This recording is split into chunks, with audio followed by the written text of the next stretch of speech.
Hello and welcome. स्वागत है आप सभी का अनअकैडमी के इस ऑफिशियल यूट्यूब चैनल पर। मेरा नाम है गौरव शर्मा और हम लोग यहाँ पर बात करने वाले हैं मध्य प्रदेश मुख्य परीक्षा जो एग्ज़ाम है उसकी तैयारी कैसे करें। जैसा कि आप सबको पता है 2019 का प्रीलिम्स हुआ था जनवरी 2020 में और उसका मेंस होना था आपके पास मई के आसपास, अप्रैल मई में।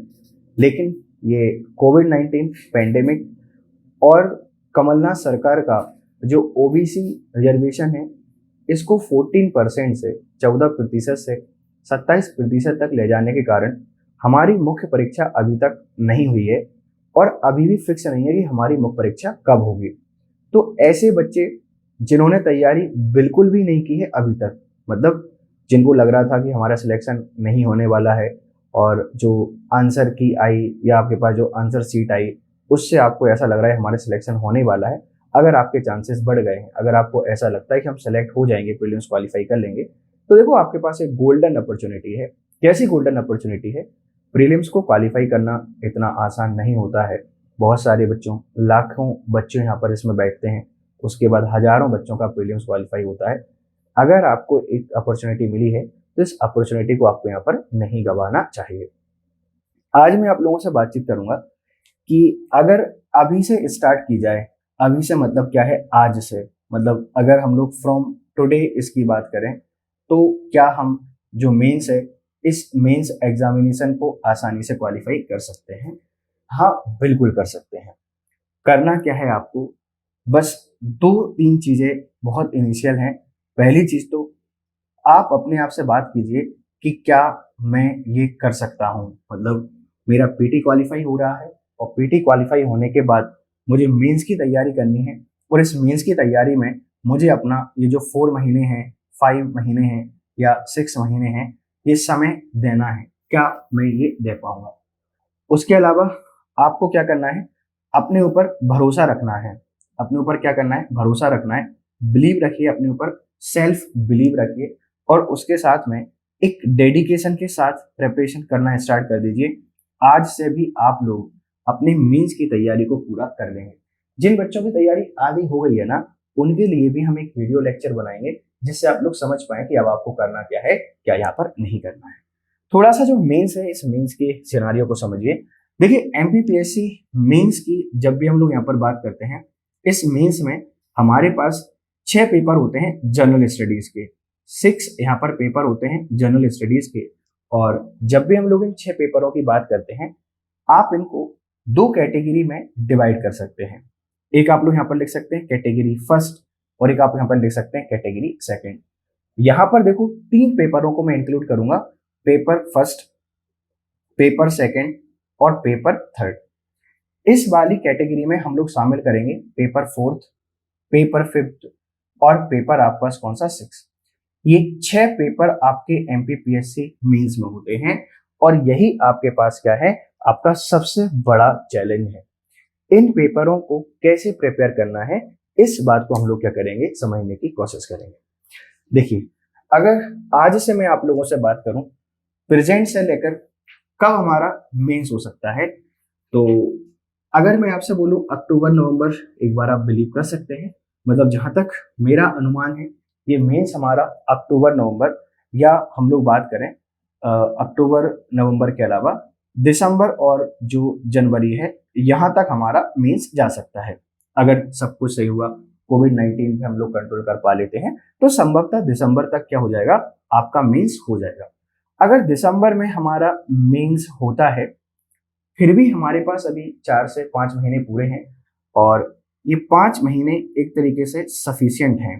ये 5 महीने मोर देन सफिशियंट है प्रिपरेशन करने के लिए। क्या करिए? देखिए, आप मेंस को समझिए। पहली चीज तो मेंस क्या है? Mains is all about answer writing practice. Mains आपके पास पढ़ने अकेले से कंप्लीट नहीं होने वाला है, आपको यहाँ पर आंसर राइटिंग पर क्या करना पड़ेगा, फोकस करना पड़ेगा। दूसरा, मेंस के नेचर को समझने की कोशिश करिएगा। मेंस कभी भी आपसे 100% बात नहीं करता है। 100% का मतलब क्या है? किसी भी आप लोग टॉपर का मार्कशीट देखिएगा, जो आपके पास टॉपर होते हैं, ये टॉपर बड़ी मुश्किल से 70% के आसपास क्या कर पाते हैं, स्कोर कर पाते हैं, बड़ी मुश्किल से 55 से लेकर 70 के बीच में इनकी स्कोरिंग होती है। अब हम लोग जब तैयारी कर रहे होते हैं, टॉपर स्टॉक को सुन रहे होते हैं, इस बात पर फोकस करने की बजाय हम फोकस करते हैं इस बात पर। मतलब क्या है, मेंस क्वालिफाई करने का सबसे बढ़िया तरीका ये है कि आप 70 to 80% सिलेबस पे फोकस कीजिए और 70 to 80% आपके पास जो पोर्शन है, इस पोर्शन को पूरी ईमानदारी के साथ 100% कवर कीजिए। अच्छे सुनना, देखो बच्चों, सिलेबस 100% कवर नहीं करना है। सिलेबस का पोर्शन तो 70 to 80% कवर करना है, लेकिन इस 70 to 80% को 100% में आपको क्या करना है, कन्वर्ट करना है। ये थोड़ा सा आपको समझ में नहीं आ रहा होगा, मैं आपको समझाने की कोशिश करता हूं कि 70% और 100% का यहाँ पर माजरा क्या है। देखिए बच्चे, जैसे आपके पास ये पूरा सिलेबस है, इस पूरे सिलेबस को 100% आप कवर करने जाएंगे तो प्रैक्टिकली पॉसिबल नहीं है। क्यों प्रैक्टिकली पॉसिबल नहीं है? क्योंकि हर एक स्टूडेंट का कोई ना कोई वीक पार्ट तो रहता है। जैसे साइंस बैकग्राउंड वाला आपके पास जो बच्चा है, उसको आर्ट थोड़ा सा परेशान करता है।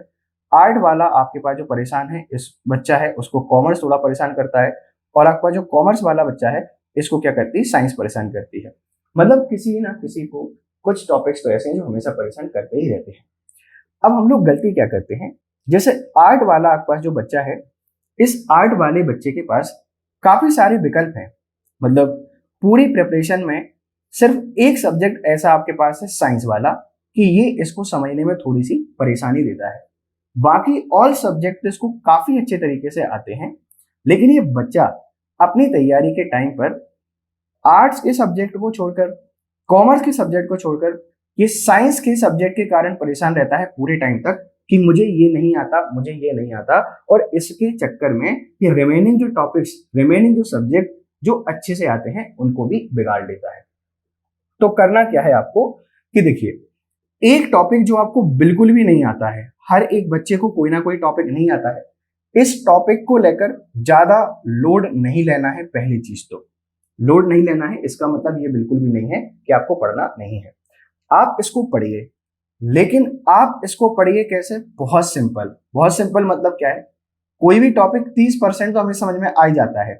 आप बस इसको 30% पढ़िए, 30% समझिए और रिमेनिंग 70% को पढ़िए। आप इसमें 40 से 50% स्कोर कर देंगे और ये अच्छा खासा क्या माना जाएगा, स्कोर माना जाएगा। तो ऐसा टॉपिक जो हमको परेशान करता है, ऐसा टॉपिक जो हमसे नहीं बनता है, उसका समाधान तो आपके पास क्या है, ये है। इस टॉपिक को पढ़ा कैसे जाए, ये भी बहुत बड़ी परेशानी है। तो कोई भी टॉपिक हो, किसी भी स्ट्रीम के बच्चे के लिए इसमें दिक्कत आती है, तो आप बेसिक के लिए बुक ले सकते हैं एनसीईआरटी। ये एनसीईआरटी लीजिए और इसके साथ में जो रेफरेंस बुक हो सकती है, उस रेफरेंस बुक को लीजिए। इसके साथ में जो पीवाईक्यू है, उस प्रॉपर सब्जेक्ट के उन पीवाईक्यू को कलेक्ट कीजिए और उनके आसपास प्रिपेयर करना स्टार्ट कर दीजिए।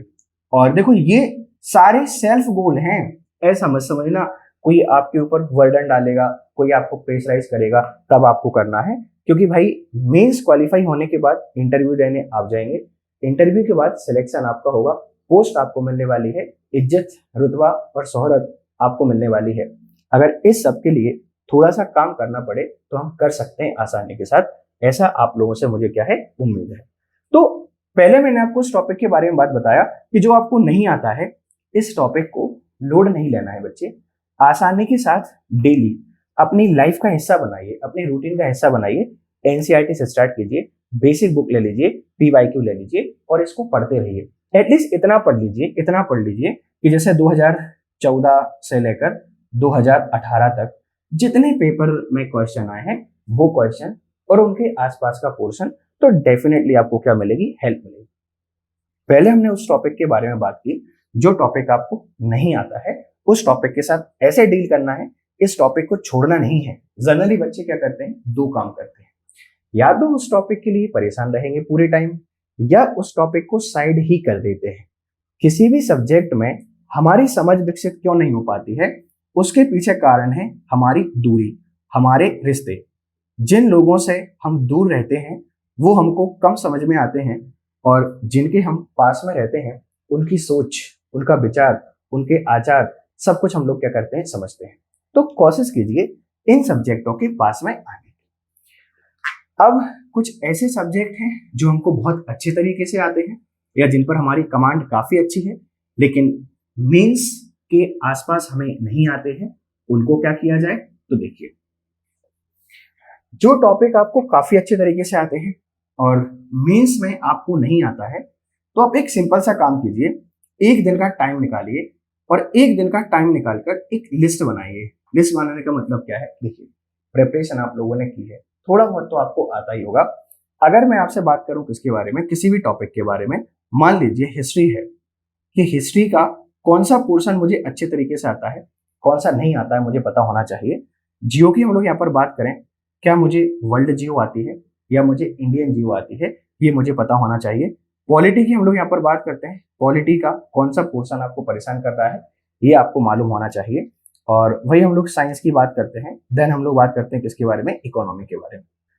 इन पोर्शनों को उठाइए और देखिए कौन सा आपके पास बहुत स्ट्रॉन्ग पोर्शन है, उस स्ट्रॉन्ग पोर्शन को कंप्लीट कीजिए और कंप्लीट करने के बाद हर एक सब्जेक्ट को धीरे धीरे इसी तरीके से क्या कर दीजिए, कंप्लीट करना स्टार्ट कर दीजिए। जब आप इन टॉपिक्स को पढ़ेंगे तो इन टॉपिक्स को पढ़ने के साथ में आपका जो पेपर 3 है ना, पेपर 3 है, ये 3 पेपर आपके तैयार हो जाएंगे अगर आप इसमें इंक्लूड करते हैं क्या, साइंस एंड टेक। आपके पास 3 पेपर और बचते हैं, एक बचता है यहाँ पर रिमेनिंग पेपर है आपके पास एथिक्स, एक हमारे पास यहाँ पर रिमेनिंग पेपर है हिंदी, और एक हमारे यहाँ पर रिमेनिंग पेपर है आपके पास कौन सा, ऐसे। इनके बारे में हम लोग बात करेंगे, थोड़ा सा पेशेंस रखिए। तो देखो ये 3 पेपर अपने आप में बहुत बड़े हैं क्योंकि ये 900 नंबर्स के आते हैं। कितने के आते हैं, 900 नंबर्स के आते हैं, और 900 नंबर्स अपने आप में बहुत बड़े होते हैं, तो आप इनको यहाँ पर हल्के में नहीं ले सकते, आप इनको यहाँ पर छोड़कर नहीं जा सकते। तो ये कैटेगरी मैंने आपको पहले ही बताई थी, ये 900 नंबर की इंपोर्टेंस भी मैंने आपको यहाँ पर बता दी है। अब मान लीजिए हमें कुछ भी नहीं आता है, तो क्या करें, अभी तक हमने बुक को उठाकर नहीं देखा है, अभी तक हमने बुक को उठाकर नहीं देखा है। इस सिचुएशन में क्या करना है, बहुत सिंपल काम है। क्या, देखिए मेंस का सिलेबस लीजिए, क्या करना है, जो मेंस है इस मेंस का सिलेबस लीजिए, मेंस के सिलेबस के साथ में PYQ लीजिए, जो पुराने पेपर्स हुए हैं इनको लीजिए, और जो सिलेबस में टॉपिक हैं उन टॉपिक को रीड करना स्टार्ट कर दीजिए, उन टॉपिक को पढ़ना स्टार्ट कर दीजिए, और पढ़ने के साथ में जो आपके पास नोट्स मेकिंग है, ये नोट्स मेकिंग करना स्टार्ट कर दीजिए, और जो आंसर राइटिंग है ये आंसर राइटिंग करना स्टार्ट कर दीजिए।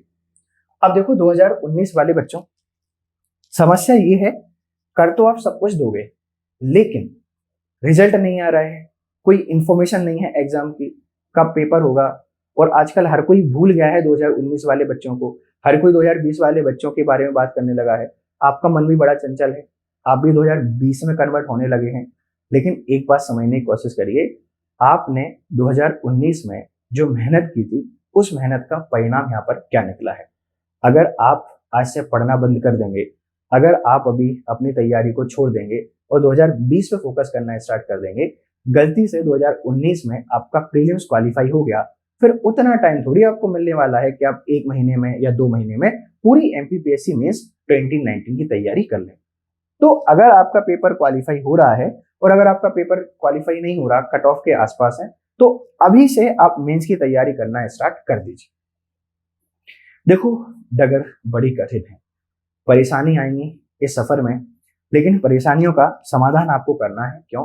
क्योंकि सफलता उनको मिलती है जो, मतलब जब युद्ध नहीं हो, युद्ध के पहले जितना युद्ध अभ्यास करते हैं, युद्ध का विजेता वही बनता है। ये आपकी जिंदगी का वही फेस है। एग्जाम डेट नहीं है, पेपर कब होगा नहीं पता, सरकार अभी फिक्स नहीं है, सरकार बदल भी सकती है, नहीं भी बदल सकती, पेंडेमिक है, कोविड-19 पेंडेमिक है। एक सिविल सर्वेंट के अंतर्गत जितनी वैल्यूज की आवश्यकता होती है, जितने गुणों की आवश्यकता होती है, उन सबका परिचय अभी आपको देना है। अगर इस ड्यूरिंग पेंडेमिक ऐसी सिचुएशन जो बिल्कुल भी फेवर में नहीं है, इनमें भी आप पढ़ाई कर रहे हो, मतलब आप एक सिविल सर्वेंट, एक सिविल एडमिनिस्ट्रेटर बनने की सारी क्वालिटी अपने पास लेकर चलते हो। एथिक्स MPPSC मेंस पेपर 4 में आपको ये सारी चीजें पढ़ाई जाती है। क्लियर है? ये तो मैंने आपको बताया कि बच्चा 2019 वाला बच्चा यहाँ पर क्या कर सकता है, क्या नहीं कर सकता। अब किस तरीके से तैयारी करें, ये भी उसके मन में बड़ा सवाल है। तो देखो बच्चों, तैयारी करने के आपके दो तरीके हैं। क्या? एक तो आप यहाँ पर साथ में लेके चल सकते हैं 3 पेपर को, है ना। आपको 3 पेपर साथ में लेके चलना है। 3 पेपर का मतलब क्या है, एक आपको पेपर फर्स्ट लेकर चलना है, एक आपको यहाँ पर पेपर सेकंड लेके चलना है। पेपर फर्स्ट और पेपर सेकंड, इन दोनों को आपको क्या करना है, कवर करना है। इसके साथ में एडिशनल वर्क आपको बता रहा हूं, प्लस हिंदी। जो हिंदी वाला आपके पास पोर्शन है, इस हिंदी वाले पोर्शन को डेली आप लेकर चलेंगे। एक कोई भी टॉपिक, उस एक कोई भी टॉपिक को आपको डेली पढ़ना है अपने लेवल पर। जो भी बुक आपके पास अवेलेबल हो, है ना, जो भी हिंदी की बुक हो। एक बुक आती है कुसुमलता श्रीवास्तव मैम की, हिंदी की ऑथेंटिक बुक है, आप उस बुक पे भरोसा कर सकते हैं। और डेली एक टॉपिक को पढ़ना स्टार्ट कर दीजिए। देखिए, एक टॉपिक को डेली आप लोग पढ़ेंगे तो 50 दिन में लगभग आपके 50 टॉपिक कंप्लीट हो जाएंगे। और 50 से ज्यादा टॉपिक नहीं दिए गए कहां पर आपके पास, हिंदी में। तो करना क्या है, 2 पेपर लेके चलना है। पेपर फर्स्ट आपको लेके चलना है, पेपर सेकंड आपको लेके चलना है। और कोशिश करना है कि 30 से लेकर 35 डेज, 30 से 35 दिन के अंदर अंदर इन दोनों पेपर को आप लोग क्या करें, कवर कर दें। जैसे ही 30 से 35 दिन में आप इनको कवर कर देंगे, उसके बाद फिर आपको क्या करना है, जो हमारा पेपर थर्ड है, ये पेपर थर्ड, और इसके साथ में हम लोग क्या करेंगे, जो पेपर फोर्थ है, इसको लेकर चलना स्टार्ट कर देंगे। और इसके साथ में फिर आप लोग क्या करेंगे, जो हमारा ऐसे वाला पोर्शन था, इस ऐसे वाले पोर्शन को लेकर चलेंगे। वीकली आप यहाँ पर क्या करेंगे, ऐसे राइटिंग करेंगे 2 दिन, सैटरडे और संडे। तरीका क्या है, फिर से सुन लीजिए। देखिए, पेपर 1 और 2 लेके चलिए, या पेपर 1 और 3 लेके चल सकते हैं, या पेपर 1 और 4 लेके चल सकते हैं, जो भी आपके लिए बेनिफिशियल हो। मतलब क्या है, एक दिन में एक पेपर नहीं पढ़िए, अब आपको 2 पेपर पढ़ने हैं। और इन 2 पेपरों के साथ में हिंदी को साथ में लेके जाना है। मतलब पेपर 5 आपका, पेपर जो 5th है, ये साथ में चलेगा जब आप पेपर फर्स्ट और पेपर सेकंड को क्या कर रहे होंगे, कवर कर रहे होंगे। अभी टाइम आपके पास वैसा है कि ज्यादा मत पढ़िए। ज्यादा पढ़ने का मतलब क्या है कि मेंस में आपके पास जो टॉपिक दे रखे हैं, इन टॉपिक के आसपास के टॉपिक को पढ़ते चलिए और मेंस अप्रोच यहाँ पर फॉलो करते चलिए। कोशिश कीजिए 35 से 30 to 35 में कवर करने की। अगर आपको 40 डेज भी लगते हैं या 45 डेज भी लगते हैं तो भी कोई दिक्कत नहीं, क्योंकि आप 3 पेपर तो कवर कर ही रहे हैं, पेपर फर्स्ट, पेपर सेकंड और पेपर थर्ड। ठीक है, अगर डेट अनाउंस हो जाती है तो थोड़े से चेंजेस लेके आ सकते हैं। पेपर फर्स्ट, पेपर सेकंड और पेपर थर्ड को आप साथ में लेके चलिए। हिंदी और एथिक्स को आप क्या करिए, ऑल्टरनेट डेज पे पढ़ना स्टार्ट कर दीजिए। अगर डेट आ जाती है जल्दी, तो अभी तो नहीं आने वाली है, तो अभी मैंने जो आपको बताया है इसी तरीके को फॉलो करते चलिए यहाँ पर। अब इसमें भी बड़ी समस्या है कि जो पेपर फर्स्ट है और पेपर सेकंड है, इनमें कौन से टॉपिक को पढ़ना स्टार्ट किया जाए और क्या यहाँ पर काम करें, क्या काम यहाँ पर नहीं करें। तो देखिए, अगर मैं आप लोगों से बात करूं पेपर फर्स्ट, अगर मैं आप लोगों से बात करूं पेपर फर्स्ट, इस पेपर फर्स्ट में 2 पार्ट होते हैं। एक होता है पास कौन सा, पार्ट ए, एक होता है हमारे पास यहाँ पर पार्ट बी। पार्ट ए का मतलब क्या है, अभी हिस्ट्री, और पार्ट बी का मतलब क्या है आपके पास यहाँ पर ज्योग्राफी। आप थोड़ा सा अपनी जो कैपेसिटी है उसको पहचानिए कि इनमें से ऐसा कौन सा सब्जेक्ट है जो हमको काफी अच्छी तरीके से आता है। आप इसको पहले जल्दी कंप्लीट कर दीजिए।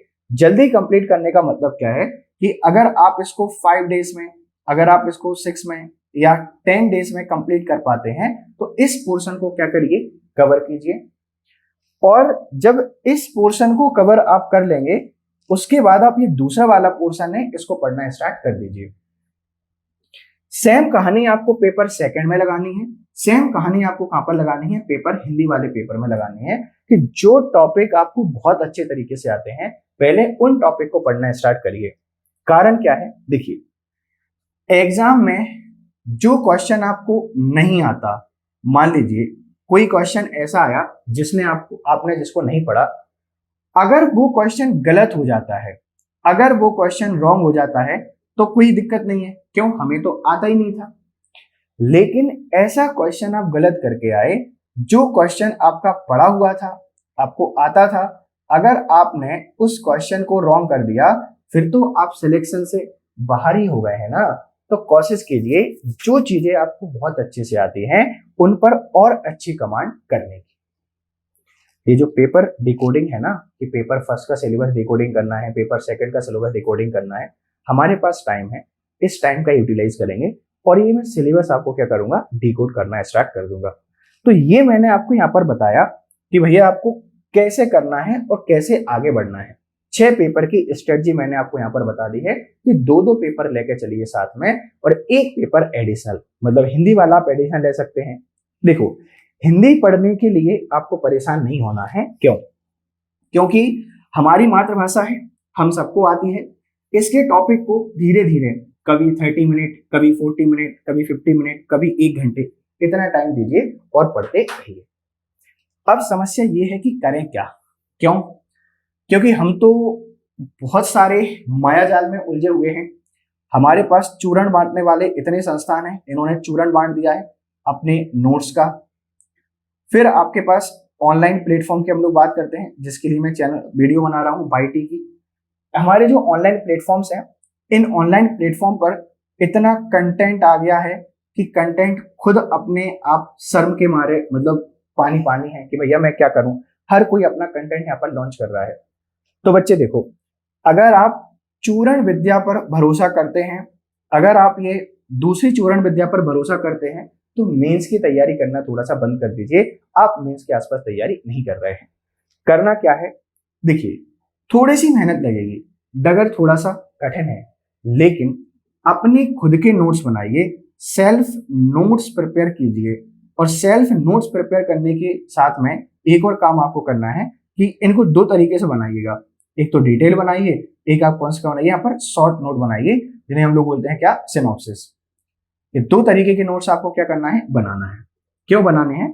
क्योंकि डिटेल नोट्स आपको इंफॉर्मेशन देगा, जानकारी देगा क्या आपने पढ़ा है क्या नहीं पढ़ा है, और सिनॉप्सिस आपको मेंस में काम आएगा एक दिन पहले याद करने में। सिनॉप्सिस कैसे तैयार किए जाते हैं ये भी हम लोग क्या करेंगे, समझेंगे किसी नेक्स्ट लेक्चर में। तो देखिए, क्या करना है, किसी चूरण संस्थान पर बिलीव करना है क्या नहीं करना है, किसी ये ऑनलाइन प्लेटफॉर्म पर जो कंटेंट दिया जा रहा है इस पर भरोसा करना है क्या नहीं करना है। देखिए, करिए, इनको हेल्प लीजिए, लेकिन नोट्स सेल्फ बनाइए। ये सिविल सर्विसेज की सच्चाई है। जिसने दूसरे के सर पर रख के, दूसरे के कंधे पर रख के बंदूक चलाई हो, वो निशाने पर कभी लग नहीं सकती। यही कहानी किसकी है? ये चूरण विद्या की है, ये नोट्स की है। अपने नोट्स आपको बनाने हैं, ये मैंने आपको बता दिया। अब क्या करना है, कुछ और बेसिक बातें जो आपको यहाँ पर फॉलो करनी है। मैं काफी सारी वीडियोस यहाँ पर बनाता रहूंगा, और आपके जो भी डाउट हो, आपकी जो भी क्वेरी हो, आप मुझे कमेंट बॉक्स में बता दीजिएगा। और अगर आप कमेंट बॉक्स में मुझे बता देंगे तो डेफिनेटली आपके जो भी डाउट हैं मैं सारे के सारे एड्रेस करूंगा, हर एक का सॉल्यूशन आपको प्रोवाइड यहाँ पर करा दूंगा। देखिए, मान लीजिए आपने सारी की सारी बातें मेरी मान ली, हर एक तरीके को आपने फॉलो कर लिया, लेकिन उसके बाद भी आप नहीं पढ़ रहे हैं, तो क्या करना है? देखिए बच्चे, पढ़ने के टाइम पर एक स्टूडेंट के सामने बहुत सारी समस्याएं आती हैं। क्या? कि हमारा जो फिनेंशियल सिचुएशन है ये ठीक नहीं है, किसी का जो रिलेशनशिप है इसको लेकर इशू चल रहे हैं, किसी की फैमिली में इशू चल रहे हैं, कोई आपके पास वर्किंग प्रोफेशनल है, कोई आपके पास क्या है, मैरिड है। काफी सारी सिचुएशन आपके सामने है, और इन सिचुएशन को फेस करते हुए आपको क्या करना है? पढ़ना है। समझिए, अगर आप एक बहुत बड़े बिजनेसमैन के बेटे होते हैं तो क्या आप तैयारी कर रहे होते? क्या नहीं कर रहे होते? क्या आप किसी पॉलिटिशियन के बेटे होने के बाद तैयारी कर पा रहे होते? क्या नहीं कर रहे होते? हम तैयारी कर रहे हैं, मतलब क्या है, हमारे सपनों को या हमें पावर सिर्फ यहीं से मिल सकती है। तो इन सारी चीजों को साइड कीजिए, इनमें मार दीजिए गोली, और करना क्या है? आपको यहाँ से पढ़ाई करना स्टार्ट करना है। पढ़ना कैसे है, थोड़ा सा इसके बारे में और बातचीत कर लेते हैं, और जो कॉमन मिस्टेक्स हम लोग यहाँ पर कर रहे होते हैं मेंस को लेकर, वो भी हम लोग क्या करते हैं यहाँ से समझते हैं। देखिए, आप अपना कोई भी टाइम टेबल बनाइए, कोई भी, जो भी आपको टाइम सूटेबल होता है, जितने घंटे आप लोग यहाँ पर दे पाते हैं दीजिए, कोई दिक्कत नहीं। आपको 2 चीजें यहाँ पर करनी है। क्या? एक तो आपको स्टडी करनी है, और स्टडी के साथ में सबसे मेन इंपॉर्टेंट पोर्शन आपके पास क्या है, आंसर राइटिंग प्रैक्टिस। सबसे मेन पोर्शन आपके पास क्या है, आंसर राइटिंग प्रैक्टिस। अब आंसर राइटिंग प्रैक्टिस को लेकर बड़े सवाल रहते हैं, सर हमने तो अभी तैयारी करना स्टार्ट की है, हमें तो कुछ आता ही नहीं है, कैसे आंसर राइटिंग करना स्टार्ट करते हैं। बच्चे आपको सब कुछ आता है, सारा नॉलेज आपके पास है, आंसर राइटिंग कैसे करना है देखिए। जैसे मान लीजिए आपने आईबीसी टॉपिक को पढ़ा, और आईबीसी टॉपिक को जब भी आप लोग पढ़ रहे होंगे तो उसकी पढ़ने की अप्रोच क्या रहेगी, आप इसमें सारे डायमेंशन देखिए, आप पीटी वाली कहानी देखिए, आप इसकी मेंस वाली कहानी देखिए, आप इसकी इंटरव्यू वाली कहानी देखिए। मतलब मेजर जो पॉसिबल नॉलेज यहां से है आपको गेन करना है। और जैसे ही आपने आईबीसी को कंप्लीट कर लिया, आपने आईबीसी वाले टॉपिक को पढ़ लिया, आप एमपीपीएससी मेंस के पीवाईक्यू निकालिए और इन पीवाईक्यू को फ्रेम करना स्टार्ट कीजिए। जब आप लिखना स्टार्ट करेंगे ना, तो आपको ऐसा लगेगा लिखना तो बहुत आसान है, लिखना बहुत आसान है, लेकिन जब आप धीरे धीरे लिखना स्टार्ट करेंगे तो आपको ऐसा लगेगा कि आप बोरिंग काम कर रहे हैं, मजा नहीं आ रहा, मन नहीं लग रहा है, राइटिंग अच्छी नहीं आ रही है, वर्ड्स अच्छे नहीं मिल रहे हैं, कंटेंट हमारा अच्छा नहीं है। लेकिन एक चीज याद रखना, अगर आप इस काम को लगातार 6 महीने करते रहते हैं, तो 6 महीने करने के बाद, मतलब 2 महीने, 1 महीने, पहली चीज तो 1.5 महीने में आप इसको एंजॉय करना स्टार्ट कर देंगे। लेकिन आपने अगर 6 महीने लगातार आंसर राइटिंग प्रैक्टिस की है तो ये डेफिनेटली आपको क्या करेगी, पेपर में बेनिफिट रहेगी। देखो आंसर राइटिंग प्रैक्टिस के मतलब बेनिफिट क्या है। जो भी बच्चा आपके पास एमपीपीएससी मेंस की तैयारी कर रहा है, या जिस भी बच्चे का आपके पास प्रीलिम्स क्वालिफाई हुआ है, इतना मूर्ख तो शायद नहीं होगा कि वो मेंस की तैयारी न करे। मेंस की तैयारी तो हर एक बच्चा करके जाता है, लेकिन उसके साथ समस्या ये है कि उसको ये नहीं बताया जाता कि भाई पढ़ने से काम नहीं चलने वाला है, इससे काम चलने वाला है। आता तो सबको है, जितने बच्चे उस एग्जाम हॉल में बैठे होते हैं उनको लगभग सबको सारी की सारी चीजें आ रही होती हैं। लेकिन समस्या क्या है, अपने जिंदगी में कभी लिख कर ही नहीं देखा, 12th के बाद सारी जिंदगी सीरीज के भरोसे निकाल दी, दूसरों से असाइनमेंट बनवा लिए, अब आने के बाद भी लिख नहीं पाते हैं, हार दर्द करना स्टार्ट कर देते हैं। पहला पेपर तो अच्छा जाता है, उसके बाद जो 5 पेपर हैं सारे के सारे बिगड़ जाते हैं, उसके बाद फेल हो जाते हैं, फिर किस्मत को क्या देते हैं, गाली देते हैं। मेरे कहने का मतलब क्या है बच्चों, अगर आप 2019 मेंस को लेकर सीरियस हैं तो आज से ही आप कैसे भी करके टाइम निकालिए और रेगुलरली 3 घंटे टाइमिंग लगा दीजिए कि 3 घंटे में मुझे डेली लिखना है, और उतने क्वेश्चन लिखना है जितने एग्जाम में आते हैं पार्ट ए और पार्ट बी के। आपको सिंपल सिंपल आते हैं तो सिंपल सिंपल लिखिए, कोई दिक्कत नहीं, लेकिन आंसर राइटिंग प्रैक्टिस आपको क्या करना है, डेली रखना है। अगर आप आंसर राइटिंग प्रैक्टिस डेली नहीं रखोगे तो बच्चों प्रीलिम्स क्वालिफाई करने के बाद भी, सब कुछ आने के बाद भी, अगर आप मेंस में बैठने जाओगे तो आपका सिलेक्शन वहां पर नहीं होने वाला है। क्यों? क्योंकि कड़वी सच्चाई है, बिना आंसर राइटिंग प्रैक्टिस के आप आगे नहीं बढ़ सकते। अब समस्या क्या है, समस्या ये है कि आंसर राइटिंग प्रैक्टिस हम करें तो सही, लेकिन हम अच्छा लिख रहे हैं ये कैसे पता चलेगा। तो बच्चे एक चीज याद रखना, आप एक तरीका अपना सकते हैं, किसी भी क्वेश्चन को पहले दिन लिखना स्टार्ट कीजिएगा और लगातार 10 दिन अपनी आंसर राइटिंग प्रैक्टिस करते रहिए, और 10वें 11वें या 12वें दिन जाकर उस पहले वाले क्वेश्चन को फिर से लिखिए। तो टोटली आपको क्या आएगा, डिफरेंस समझ में आएगा। और आंसर राइटिंग प्रैक्टिस की जब भी हम लोग यहाँ पर बात करते हैं, इस आंसर राइटिंग प्रैक्टिस का मतलब कभी भी आपके पास अच्छी राइटिंग से नहीं होता है। इसका मतलब ये है कि 3 घंटे में आपको पूरा पेपर लिखने की हैबिट होना चाहिए, इसीलिए आंसर राइटिंग आपके पास क्या है, एसेंशियल है। लेकिन जब भी हम लोग इसके बारे में बात करते हैं, बच्चे तो दूर भागते हैं। क्यों? बच्चों को तो सिलेबस कंप्लीट करना है। अरे भाई, सिलेबस कंप्लीट करके लेके कहाँ जाओगे, इसको कुछ होना जाना है क्या? एमपीपीएससी ने ऐसा कभी बोला है क्या भाई इसने सिलेबस कंप्लीट नहीं किया है इसको मेंस नहीं देने दिया जाएगा, इसने सिलेबस 3 बार कंप्लीट कर लिया है इसको डायरेक्ट डीसी बना दो? ऐसा तो नहीं है ना, ऐसा तो नहीं हो सकता।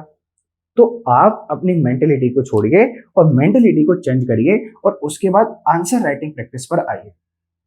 अच्छा, आंसर राइटिंग प्रैक्टिस के बारे में आपसे क्यों कह रहा हूं, क्योंकि देखो ये एक कहानी समझिए थोड़ा सा, कि मान लीजिए आप एथलीट हैं और एथलीट होने के बाद आपको 400 मीटर की जो रेस है, इस 400 मीटर की रेस में पार्टिसिपेट करना है, और आपने पहले दिन से लेकर रेस वाले दिन तक बहुत ज्यादा मेहनत की, लेकिन आप रेस को जीत नहीं पाए, आप विनर नहीं बने रेस के।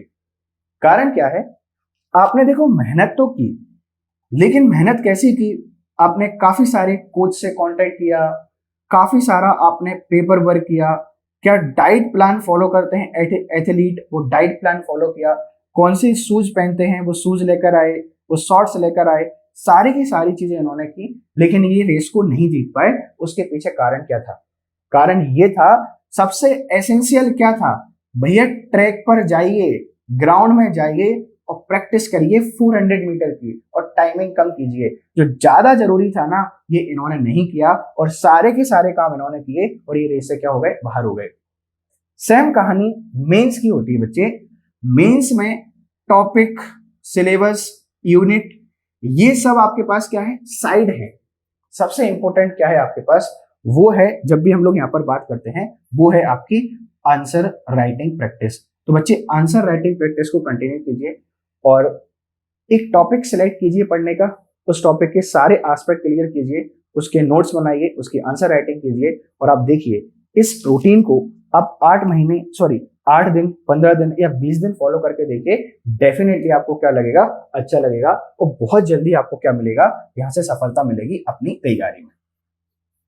देखो ये लाइफ है, इस लाइफ में काफी सारी चीजें होती हैं, आपके पास दोस्त भी हैं, घर वाले भी हैं, रिलेशनशिप भी है, और भी काफी सारी चीजें हैं, और सबके लिए टाइम देना है। लेकिन अभी टाइम सबके लिए देने का नहीं है, खुद के लिए देने का है। खुद पे भरोसा रखिए, खुद से बातचीत कीजिए, और डेली उठकर अपने गोल सेट कीजिए कि आज मुझे इस बुक के 3 चैप्टर पढ़ने हैं, और आज मुझे 3 घंटे आंसर राइटिंग प्रैक्टिस करनी है। देखिए ये वादे आपको अपने आप से करने हैं। मैं कितनी भी कोशिश कर लूं समझाने की, मेरे जैसे लोग कितनी भी कोशिश कर लें आपको समझाने की, आपको तब तक समझ में नहीं आएगा जब तक आप खुद यहां से मेहनत नहीं करेंगे। तो मैंने देखो एक प्रयास किया है आप लोगों को 2019 के मेंस को लेकर मोटिवेट करने की। देखो बच्चों, सब इसको भूल चुके हैं, आपको नहीं भूलना है। यू आर दी वन, जिसके कारण ये 2020 की एमपीपीएससी होने वाली है, क्योंकि 19 नहीं होता तो 20 का कोई भरोसा ही नहीं रहता। तो आप अपने आप पे भरोसा रखिए, अपनी पढ़ाई स्टार्ट कीजिए, और प्रिपरेशन की रिगार्डिंग जो भी आपके डाउट है आप मुझे कमेंट बॉक्स में बता दीजिएगा। जब भी मुझे लगेगा कि काफी सारे डाउट हो गए हैं और इनके सवाल आंसर देना जरूरी है, मैं एक वीडियो लेक्चर आपके लिए बना दूंगा, और इसके साथ में सारे के सारे पेपर का सिलेबस मैं आपके लिए डिकोड करने वाला हूं, और बहुत जल्दी आपके लिए आंसर राइटिंग के सेशन भी यहाँ से देखने को मिलेंगे। तो जुड़े रहिए मेरे साथ। Thank you very much for discussion. Have a nice time. Good day.